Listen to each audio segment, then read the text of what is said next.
aí, pessoal, tudo bem? Meu nome é Carol, sou professora de filosofia e hoje a gente vai comentar um pouquinho sobre mito e tragédia grega. Então vamos lá? Bom, nossos objetivos: conhecer as relações entre os mitos e a tragédia grega, compreender a importância dos mitos e da tragédia no surgimento da filosofia clássica. Você já ouviu falar em tragédias gregas ou comédias gregas? Sabia que elas até hoje são retomadas nos filmes, músicas e todo tipo de arte contemporânea? Então vamos falar um pouquinho sobre. A tragédia e a comédia grega foram um dos gêneros teatrais ou dramáticos mais encenados durante a Grécia Antiga e geralmente tomavam os temas da tradição mitológica. Os dramaturgos gregos mais destacados foram Ésquilo, Sófocles e Eurípides, todos esses nomes esquisitos aí, nome grego, né? Muitas dessas peças foram objeto de análise de filósofos de vários períodos, dada sua complexidade e caráter representativa. Então, olha, nessa imagem também que a gente vê foto das ruínas do teatro grego, e tá lá em Atenas, né? Então a gente sabe que hoje em dia em Atenas tem muitas ruínas de templos, de oráculos, de teatros, e esse aí que a gente está vendo é uma delas. A tragédia grega foi o primeiro gênero teatral surgido na Grécia Antiga.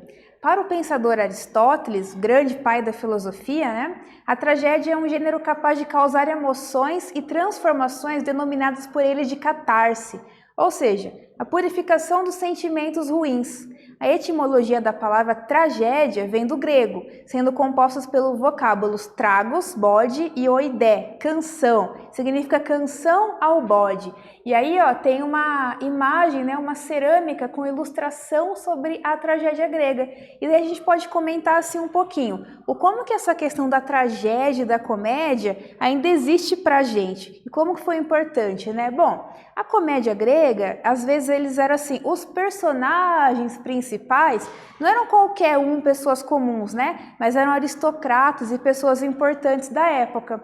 Então eles utilizavam a comédia para fazer sátira, para tirar um sarro ali, né, de pessoas que eram importantes na história grega. A gente ainda faz isso hoje? A gente faz, né? E quando a gente está falando de tragédia grega, olha que interessante, né? Eu disse para vocês que a tragédia grega, ela era estudada pelos filósofos da época também, por falar da complexidade humana. E tem uma palavrinha que eu quero falar aí, que é a catarse. Sabe quando você está em casa de boa, aí você fala assim, você vai escolher um filme lá, né? Aí você fala, quer saber? Hoje eu quero ver um drama. Quero ver um filme, um drama bem triste, e daí você coloca lá o filme, você acompanha a história da pessoa, né? E você fica emocionado, no final acontece uma coisa ou muito boa, às vezes, ou muito triste, né? E você às vezes até chora junto, esse sentimento envolvente. Você não está vivendo aquilo, mas você tem uma empatia, né? Como se você aproveitasse aquela história para viver um sentimento muito grande. Isso é o que a gente chama de catarse, né? Como se fosse o ápice de um sentimento. Os gregos começaram com isso. Quando a gente está falando então da tragédia grega, o que a gente procura é esse sentimento de catarse, né? É observar uma história que não está acontecendo comigo, mas os sentimentos que estão ali são muito humanos, né? Quando a gente está vivendo uma desilusão amorosa, quem nunca, né? Uma dor de cotovelo, ou quando a gente está vivendo a morte de alguém que a gente ama, ou às vezes a gente tem sentimentos assim grandiosos em questões felizes, né? Quando de repente está nascendo um filho, alguém que você gosta, aconteceu uma coisa muito feliz com ele, você está vivendo um grande amor, enfim, são todas questões humanas. E daí depois vem, a gente pode analisar isso, né? Os filósofos da época analisam as condições morais, o que está acontecendo ali na vida dessa pessoa, por que a gente se identifica, né? Qual que é a moralidade que está sendo passada, o sofrimento, o que é o sofrimento, o que é a tristeza, né? Então, dentro desse teatro, tanto de comédia quanto de tragédia, era ali um campo fértil para pensar a filosofia. Um dos maiores estudiosos da relação entre os mitos e a tragédia grega foi o pensador Jean-Pierre Vernant, que em sua obra Mito e Tragédia, na Grécia Antiga, apontou que as tragédias não são mitos, mas a apropriação e superação destes, já que o herói trágico se coloca como uma afronta aos deuses. Então tem ali também, ó, a capa desse mito, desse livro do Vernon, né, que está falando um pouquinho sobre a diferenciação entre mito e tragédia grega. E é interessante que ele fala, né, a tragédia grega, a comédia grega, por mais que às vezes até tenha alguns elementos sobrenaturais que são vistos na mitologia, não é a mitologia, né? Os heróis ali, os personagens ali são tão humanos, por vezes afrontam os deuses, então é um texto um pouco diferente, a gente vai ver depois.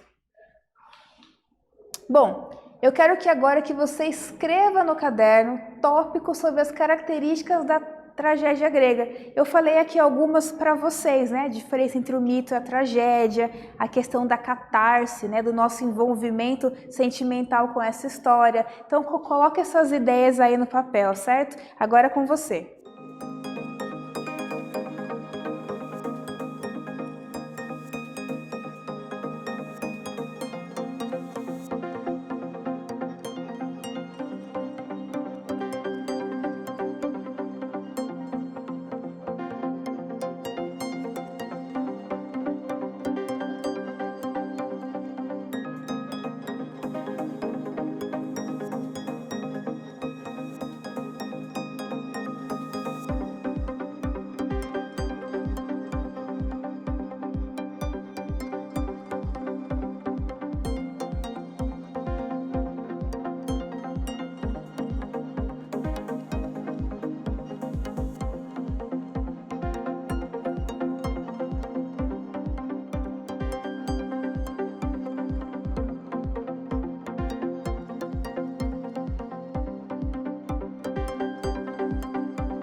E aí, pessoal, conseguiram responder, né? Uma coisa interessante para a gente falar das características da tragédia grega é como que até hoje a gente busca o gênero, né? A gente busca, assim, o drama, a gente gosta de ler livros sobre drama, ver filmes, uma novela, né? O que não é uma novela que tem a mocinha, o vilão, toda essa dramaticidade que a gente se envolve, a gente fica bravo quando dá errado alguma coisa pro personagem qual a gente gosta, né? Então a gente gosta de viver essa simulação. É claro que eu tô falando aqui de elementos que a gente vê na TV, mas pode ser, por exemplo, uma música. Às vezes você tá triste e você fala, eu quero escutar uma música mais triste ainda. Ou às vezes você nem tá triste, você tá até de boa lá na sua casa, mas você começa a escutar uma música, eu quero escutar uma música hoje sofrida, é a tal da sofrência que faz tanto sucesso aqui hoje, né? Que a gente gosta de sentir, a gente tem empatia com esses grandes sentimentos, né? A gente procura a catarse, a gente procura se envolver com o drama do personagem que está contando a história pra gente, né? Então vamos analisar agora uma tragédia grega. Vou falar para vocês da história de Édipo Rei. Então, na cidade de Tebas, era governada pelo rei Laio. Ele era casado com a rainha Jocasta. Laio consultou o oráculo de Delfos e este afirmou que ele não deveria ter filhos. Uma coisa curiosa é que o oráculo de Delfos, ele está lá até hoje, né? Então, assim, se você for lá, né, o oráculo está lá em Atenas e ele tem aquela inscrição que ficou muito famosa, que é conhece-te a ti mesmo. Através das histórias antigas gregas, a gente consegue sacar um pouquinho de como eles viviam, né? Tinha rei, tinha rainha, eles iam aos oráculos, eles acreditavam no destino, que é isso que o oráculo diz, né? Vamos continuar a história. Laio consultou o oráculo de Delfos e este afirmou que ele não deveria ter filhos. Se isso ocorresse, sua vida incorreria em desgraça. Ele seria assassinado pelo filho e este se casaria com Jocasta. O rei desobedeceu ao oráculo e teve um menino, mas com medo de morrer, ordenou o abandono da criança em uma montanha para morrer. Então tem a imagenzinha aí, ó, do rei Laio entregando o bebê, né? Que deveria ser levado para a morte. Então, no primeiro momento, ele até assim desconfiou um pouco. Acho que não é verdade, acho que o destino não vai acontecer. Só que depois, pensando melhor, ele decidiu colocar fim na vida do próprio filho. O menino sobreviveu e, depois de crescido, consultou o oráculo de Delfos e soube que seu destino era matar o pai e se casar com a própria mãe. Então Édipo cresceu em outra cidade, né? Só que ele não sabia que ele era adotado. Então, consultando o oráculo disse a mesma coisa para ele. Olha, Édipo, você vai matar o pai e casar com a mãe. Para fugir desse fardo, ele deixou a cidade de Corinto e foi para Tebas. Na viagem, encontrou-se com uma carruagem do Laio, que pediu passagem. Édipo não atendeu. Eles entraram em luta, onde acabou executando todos os servos e sem saber o próprio pai. E tem uma imagenzinha no final, né, dessa luta entre o Édipo e essa carruagem onde estava o próprio pai dele, Laio. Mas na época ele não sabia, né, que o Laio era o pai dele. A viagem prosseguiu e no caminho, na entrada de Tebas, Édipo encontrou-se com uma esfinge, um monstro com parte do corpo leonino e outra parte humano, feminino. Ela devorava aqueles que não decifrassem o seu enigma. Qual é o animal que pela manhã tem 4 pés, ao meio-dia tem 2 e à tarde tem 3? Eu não vou dizer para você agora, hein? Fique aí pensando para ver qual que é. Na imagem ali do lado, a gente vê o encontro de Édipo com a esfinge. Aqui também tem uma imagem bem legal, ó, da esfinge, né? Veja como ela tem então esse corpo, né, o tronco de mulher e o corpo de leoa. E essa aqui também tem asas. A esfinge ficou furiosa por ter seu enigma descoberto e se matou. O Édipo então conseguiu acertar o enigma da esfinge. Édipo foi louvado pelo povo como novo rei, por tê-los libertado do jugo da esfinge, e se casou com Jocasta. eles tiveram vários filhos e viveram em paz por um tempo. Então, gente, a gente está vendo aí a história do Édipo e como ele está assim, tentando fugir ao destino. A gente viu que primeiro o pai dele tentou fugir ao destino, né? O Laio.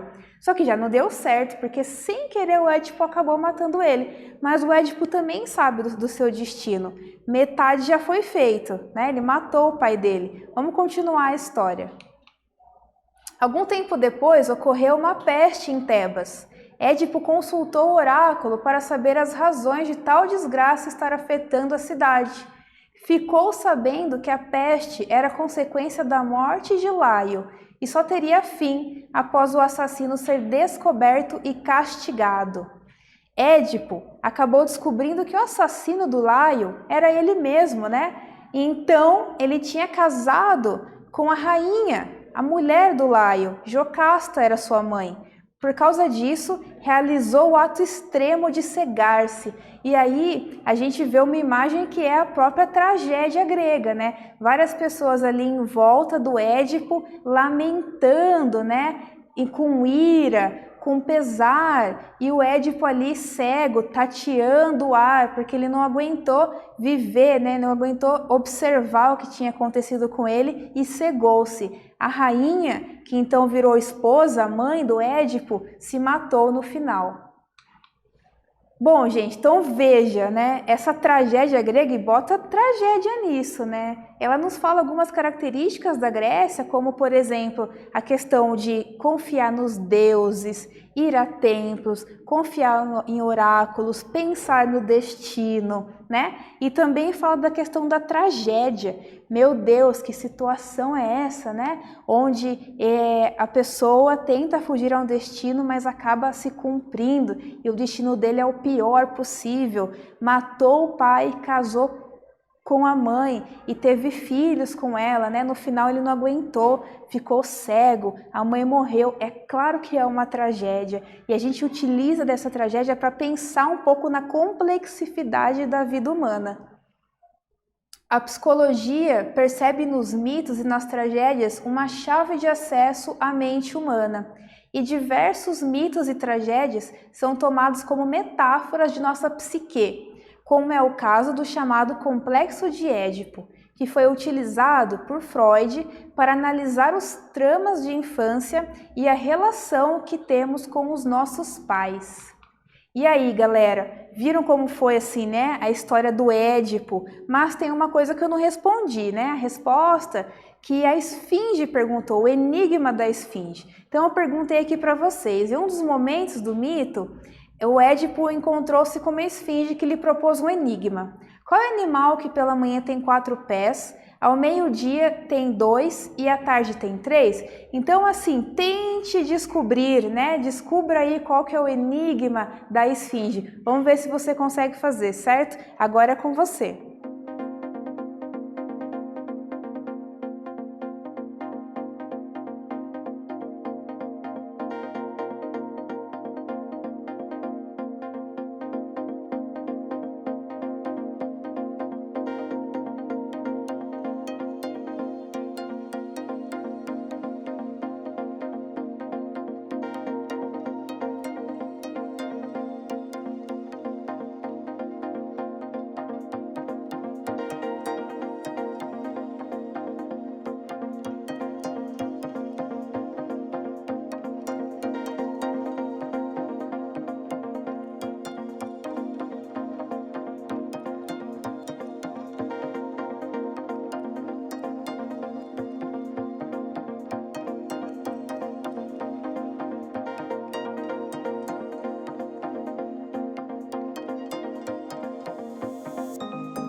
E aí, pessoal, conseguiram descobrir essa resposta?